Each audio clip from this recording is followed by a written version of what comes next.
साथियों, इस नए संसद भवन में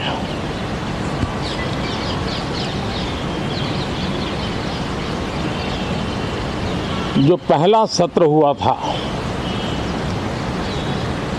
उसके आखिर में इस संसद ने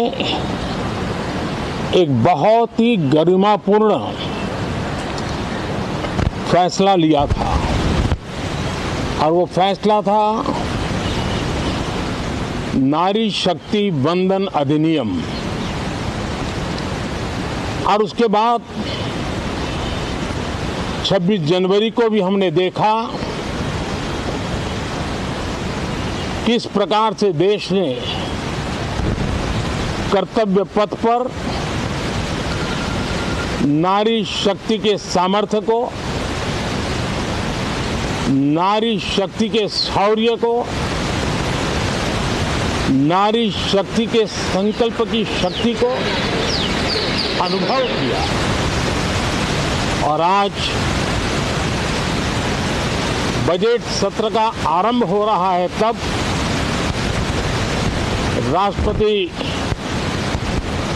द्रौपदी मुर्मू जी का मार्गदर्शन और कल निर्मला सीतारमण जी के द्वारा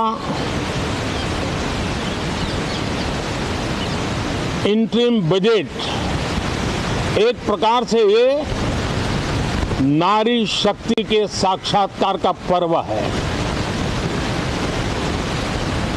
साथियों, मैं आशा करता हूं कि गत 10 वर्ष में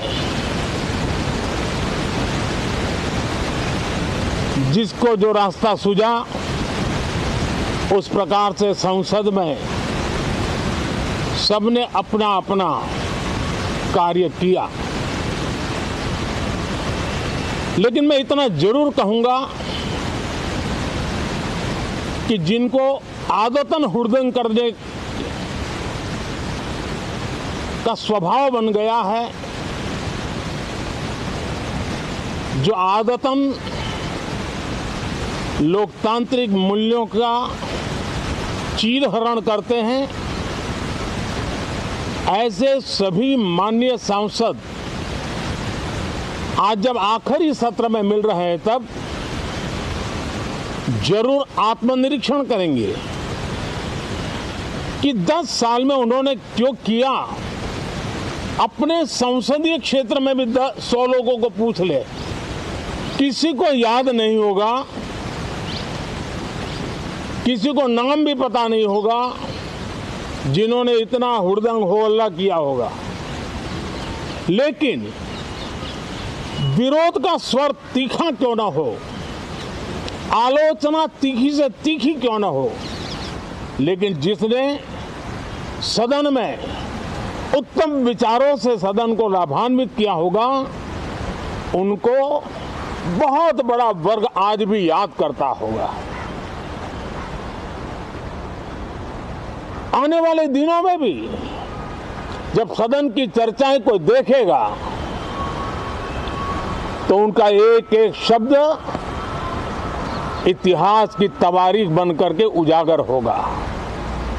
और इसलिए जिन्होंने भले विरोध का किया होगा, लेकिन बुद्धि प्रतिभा का दर्शन कराया होगा, देश के सामान्य मानवी के हितों का कंसर्न दिखाया होगा,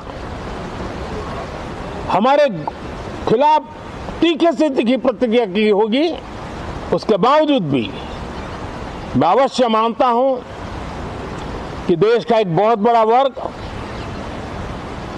लोकतंत्र प्रेमी सभी लोग इस व्यवहार की सराहना करते होंगे। लेकिन जिन्होंने सिर्फ और सिर्फ नकारात्मकता, हुड़दंग, शरारतपूर्ण व्यवहार ये जो किया होगा, उनको शायद ही कोई याद करे। लेकिन अब ये बजट सत्र अवसर है, पश्चाताप का भी अवसर है। कुछ अच्छे फुटप्रिंट छोड़ने का भी अवसर है। तो मैं ऐसे सभी माननीय सांसदों से आग्रह करूंगा कि आप इस अवसर को जाने मत दीजिए, उत्तम से उत्तम परफॉर्म कीजिए, देश हित में उत्तम से उत्तम अपने विचारों का लाभ सदन को दें और देश को भी उत्साह और उमंग से भर दें। मुझे विश्वास है,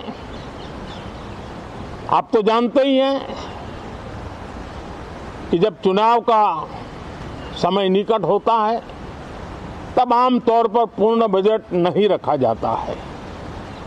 हम भी उसी परंपरा का निर्वाह करते हुए पूर्ण बजट नई सरकार बनने के बाद आपके समक्ष लेकर के आएंगे। इस बार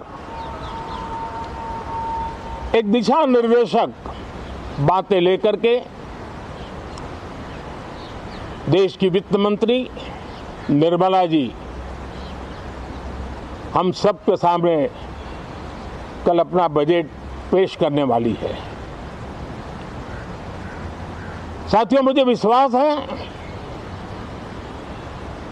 कि देश नित्य प्रगति की नई नई ऊंचाइयों को पार करता हुआ आगे बढ़ रहा है। सर्वस्पर्शी विकास हो रहा है, सर्वांगीण विकास हो रहा है, सर्व समावेशक विकास हो रहा है। ये यात्रा जनता जनार्दन के आशीर्वाद से निरंतर बनी रहेगी। इसी विश्वास के साथ फिर आप सभी को मेरा राम राम।